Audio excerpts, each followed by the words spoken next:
کل صحافیوں نے ڈی جی آئی فیصل کامران جو ہیں ان سے سخت سوالات کیے تو وہ پریس کانفرنس چھوڑ کر چلے گئے۔ اس کے بعد صدیق جان جو ہیں انہوں نے کچھ اہم سوالات جو ہیں وہ ڈی آئی جی کے سامنے رکھے ہیں۔ آخر ڈی آئی جی مریم نواز کو اس معاملے میں کیوں بچانا چاہتے ہیں؟ رضا ڈار کو، علی ڈار کو اس معاملے میں کیوں بچانا چاہتے ہیں؟ کیا واقعی یہاں پر آپ کہہ لیں کہ یہ جو فیصل کامران ہیں یہ مریم نواز یا نون لیگ کے بہت قریبی ہیں؟ کیونکہ مریم نواز نے ایک دم راول پنڈی کی جو اسٹیبلشمنٹ ہے اس کو بھی تبدیل کیا، یعنی کہ بیوروکریسی کو بھی ایک طرح سے اسٹیبلشمنٹ کہتے ہیں جو کہ مخصوص ایریا کی ہوتی ہیں۔ تو وہاں جو اسٹیبلشمنٹ کے اپنے بندے تھے ان کو ہٹا دیا گیا ہے بیوروکریسی سے، اور مریم نواز نے اپنے بندے لگا دیے، یعنی کہ پنجاب کا کنٹرول مریم نواز جو ہے آہستہ آہستہ اپنے ہاتھ میں لے رہی ہیں، تاکہ اگر اسٹیبلشمنٹ سے بڑا پھڈا پڑ جائے تو مریم نواز ان کو ٹکر دے سکے۔ اب صحافی ہیں صدیق جان دوستو، انہوں نے کچھ اہم سوالات ڈی آئی جی سے کیے ہیں،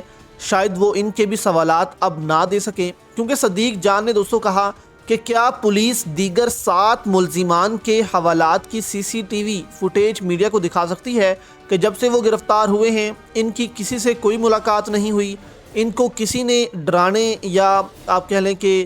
دھمکانے کی کوشش نہیں کی کہ تم سب کچھ اپنے اوپر لے لو، رضا ڈار کو بچا لو، تمہیں بچا لیا جائے گا۔ پولیس نے غازی روڈ کی تمام دکانیں جو ہیں اور وہاں کے سی سی ٹی وی فوٹیج جو ہیں وہ کیوں چرائے؟ یعنی کہ اگر آپ اتنے ہی سچے ہیں ڈی آئی جی تو وہاں کی جو فوٹیج ہے غازی روڈ کی وہ آپ نے کیوں چرائی؟ آپ ان سے کاپی لے لیتے، لیکن سی سی ٹی وی فوٹیج جو ہے ان کے پاس بھی رہنے دیتے، لیکن آپ نے وہاں سے ڈیلیٹ کروا کر اپنے پاس کاپی رکھی، یہ کیوں کیا گیا؟ یہ دوستو بڑا اہم سوال ہے۔ پھر صدیق جان نے کہا کہ بیرون ملک سے حاصل کیا گیا تاوان پاکستان یا کسی اور ملک کے کس اکاؤنٹ میں ٹرانسفر کرایا گیا، وہ اکاؤنٹ کس کے نام پر تھا یہ جو ہے وہ بتایا جائے، یعنی کہ جو $15 لاکھ وہاں سے یہاں آیا ہے وہ کس کے اکاؤنٹ میں آیا ہے، اس کا پتہ چلایا جائے کہ یہ اصل میں بندہ ہے کون جس کے اکاؤنٹ میں یہ سارا پیسہ ٹرانسفر کیا گیا ہے۔ اب یہاں پر دوستو ڈی آئی جی جو ہیں جب صحافیوں نے ان کے ساتھ بدتمیزی کی ہے، ایک تو نون لیگ ڈی آئی جی کو ڈیفینڈ کرنے وہاں پہنچ گئی، کچھ صحافی بھی ڈیفینڈ کر رہے ہیں، وہ بھی آپ کے سامنے رکھتے ہیں کہ ہنا پرویز بٹ نے ان کے حوالے سے کیا کہا،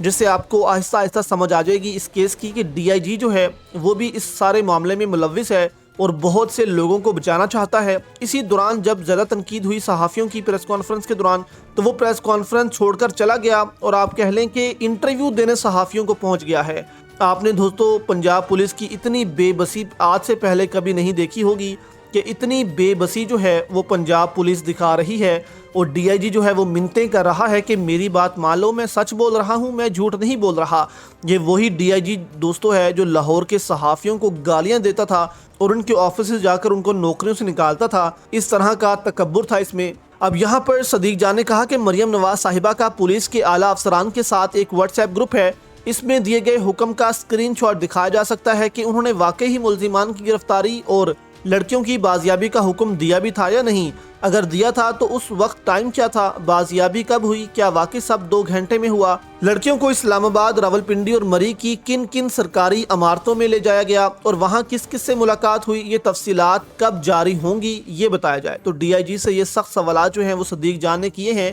کہ اس پر اب آپ آئیں، یہ معاملات دیکھیں اور ان سوالات کے جوابات دیں، کہانیاں نہ گڑیں کہ ایسا ہو گیا تھا ویسا ہو گیا تھا۔ اب یہاں پر آپ دیکھیں کہ صحافی جو ہے اس نے ڈی آئی جی سے سوال کرتے ہوئے کہا کہ آپ نے جو ہے وہ عدالتی دروازہ توڑا، آپ کس کے گھر پر دھاوا بول سکتے ہیں؟ کیا چینل میں جا کر کسی کی نوکری لے سکتے ہیں؟ میری رپورٹنگ بند کر سکتے ہیں؟ کیا آئی جی نہیں آپ فرعون ہیں؟ اس طرح کے صحافیوں نے وہاں پر ڈی آئی جی سے سخت سوالات کیے۔ اس پر ہنا پرویز بٹ ان کے دفاع میں سامنے آ گئی ہیں، انہوں نے کہا کہ ڈی آئی جی آپریشنز انتہائی ایماندار، پروفیشنل، میرٹ کو فالو کرنے والے ذمہ دار آفیسر ہیں۔ آج رپورٹرز نے ڈی آئی جی فیصل کامران صاحب کی انسلٹ نہیں کی بلکہ اپنے آپ کو ایکسپوز کیا ہے، تو جب ڈی آئی جی ان کی نوکریاں فارغ کرواتا تھا تب وہ کیا ایماندار تھا، تب وہ کیا شریف تھا؟ پرویز سندیلا جو ہیں وہ بھی ڈی آئی جی کے حق میں سامنے آ گئے کہ نہیں جی وہ تو بہت اچھے ہیں، وہ تو بہت ہیں۔ یہ جو صحافی ہیں انہوں نے اپنے آپ کو ایکسپوز کیا ہے۔ اب اسی دوران دوستو آپ دیکھیں کہ ڈی آئی جی جو ہیں